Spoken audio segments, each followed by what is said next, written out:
साथियों नमस्कार।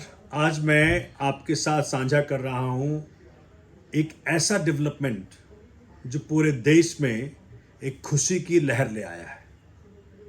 आज माननीय सुप्रीम कोर्ट ने बहुत दिनों बाद एक ऐसा रिलीफ इस देश में दिया है जो संविधान को अग्रणी रखता है, जो संविधान को सर्वोच्च स्थान प्रदान करता है। भाजपा ने जिस प्रकार से प्रजातंत्र की हत्या की, भाजपा ने चंडीगढ़ मेयर चुनाव में जिस प्रकार से डेमोक्रेसी की दिन दहाड़े हत्या की, आज माननीय उच्चतम न्यायालय ने उसे सिद्ध कर दिया कि जानबूझ करके भाजपा मनोनीत जो प्रिसाइडिंग ऑफिसर था उसने 8 वोटों पे, जो कि आम आदमी पार्टी के कैंडिडेट के फेवर में था, उसे इनवैलिड करार दिया था। आपको मैं ले चलूं सिलसिलेवार तरीके से। जनवरी 18 को जब चंडीगढ़ मेयर चुनाव का होना तय हुआ और जो भाजपा मनोनीत निर्वाचन अधिकारी था, उस दिन उसने कहा कि जी मेरे पीठ की हड्डी में दर्द है, इसलिए आज मैं नहीं कर पाऊंगा। और उस ऑर्डर को आम आदमी पार्टी और कांग्रेस के लोगों ने चैलेंज किया हाई कोर्ट में। उसके बाद जो तिथि तय की गई थी जनवरी 18 के इलेक्शन को पोस्टपोन करने के बाद, वो फरवरी 6 था। यानी 18 से मान लीजिए 18 के दिन उन्होंने पोस्टपोन कर दिया चुनाव। इसलिए पोस्टपोन किया गया था क्योंकि संख्या भाजपा के फेवर में नहीं थी। भाजपा के फेवर में संख्या थी 16 की अकाली दल को मिला के, और आम आदमी पार्टी के कैंडिडेट के फेवर में थी संख्या 20 की कांग्रेस के 7 पार्षदों को मिला के। तो इस सिंपल मैथमेटिक्स है कि 16 बड़ा कि 20, लेकिन भाजपा के मैथमेटिक्स में 16 बड़ा होता है। मैं दिखाता हूं आपको कैसे। तो भाजपा मनोनीत जो निर्वाचन अधिकारी है वो क्या करता है, पहले रीढ़ की हड्डी में दर्द के बहाने चुनाव पोस्टपोन कर देता है फरवरी 6 को, यानी 18 दिन की मोहलत देता है बीजेपी को कि तुमको जो करना है करो, काउंसलर को खरीदना है खरीदो, ऑपरेशन लोटस करना है करो, जो मर्जी करो, लेकिन संख्या अपने फेवर में ले आओ। बहुत दुखद है जब पंजाब हरियाणा हाईकोर्ट ने कहा कि 18 दिन तक पोस्टपोन करना ये बिल्कुल गलत है, और अपने 24 जनवरी के ऑर्डर में आदेश दिया कि तुरंत इसको चुनाव को तुरंत किया जाए। तो जनवरी 30 को फिर चुनाव हुआ, और जब चुनाव हुआ तो क्या हुआ सबने देखा। भाजपा मनोनीत निर्वाचन अधिकारी ने सिर्फ 36 बैलेट पेपर हैं, 36 बैलेट पेपर में 8 बैलेट पेपर जो कि आम आदमी पार्टी के उम्मीदवार, मेयर के उम्मीदवार कुलदीप कुमार जी के फेवर में था, उसे इनवैलिड करार दे दिया। यानी 20-8 12 वोट कहा कि भाई कुलदीप कुमार जी को पड़े जो आम आदमी पार्टी का उम्मीदवार है, और 16 वोट पड़े भाजपा के उम्मीदवार को।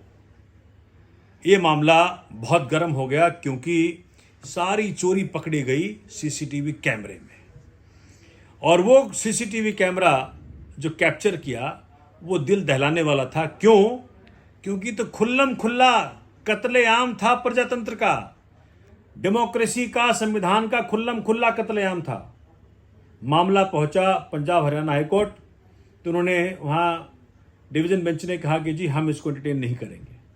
फिर मामला पहुंचा सुप्रीम कोर्ट, और सुप्रीम कोर्ट में 5 फरवरी को नोटिस जारी किया गया, जब वो वीडियो हमारे वकील साहब ने वहाँ कोर्ट के न्यायालय के सामने रखा। जजेस देख करके हैरान थे, उनके स्टेटमेंट्स थे, चीफ जस्टिस ऑफ इंडिया के स्टेटमेंट थे कि ये तो खुल्लम खुल्ला लोकतंत्र का मर्डर है। और जो अनिल मसीह जो निर्वाचन अधिकारी थे, उनको आदेश दिया कि 19 तारीख को आप इन पर्सन पेश हों। 19 तारीख को जो हुआ वो बहुत इंटरेस्टिंग था।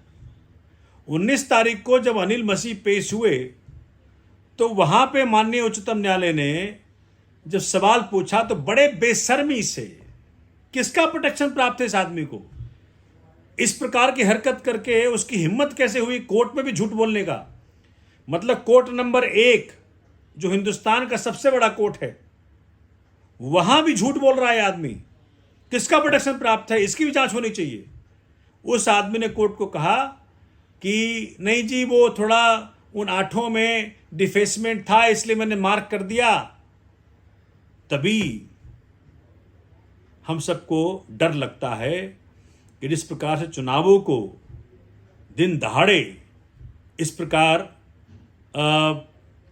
गड़बड़ करके अपने फेवर में करने का प्रयत्न कर रही है भाजपा, तो क्या करेगी ये 2024 के चुनाव में।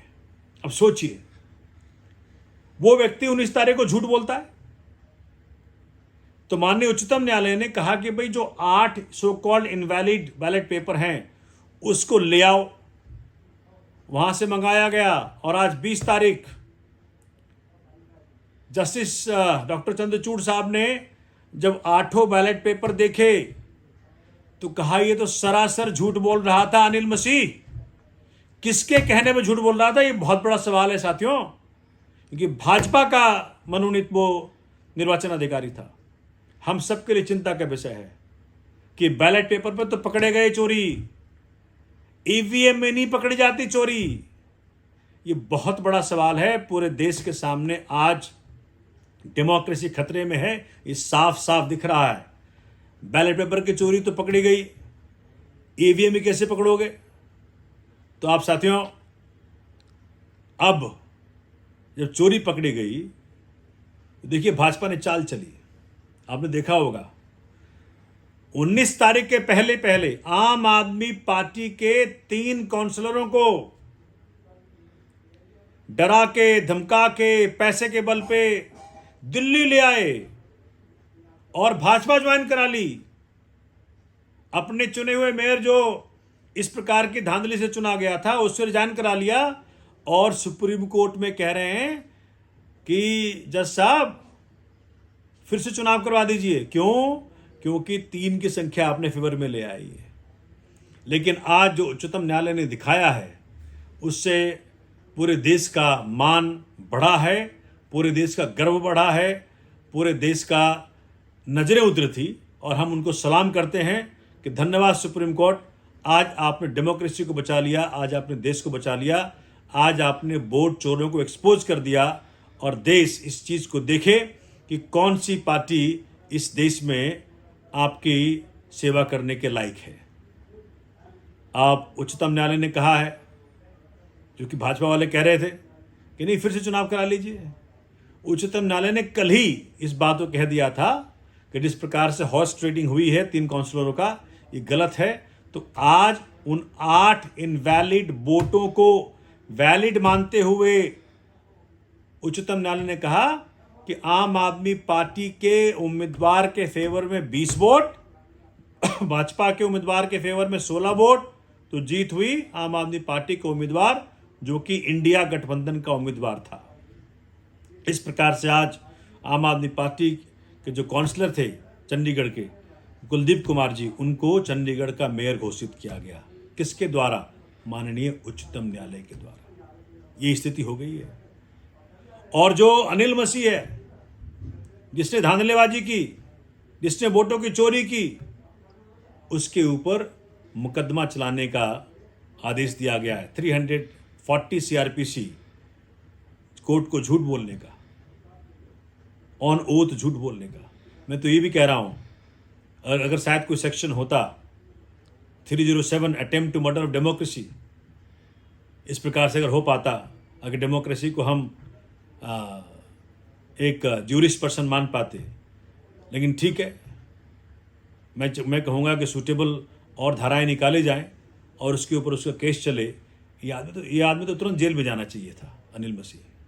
But nevertheless, I am very very thankful to honourable Supreme Court for doing this and exposing BJP threadbare. Thank you साथियों। आप सबको ख्याल रखना है कि वोट चोर बीजेपी इससे देश को बचाना है। धन्यवाद। जय हिंद, जय भारत।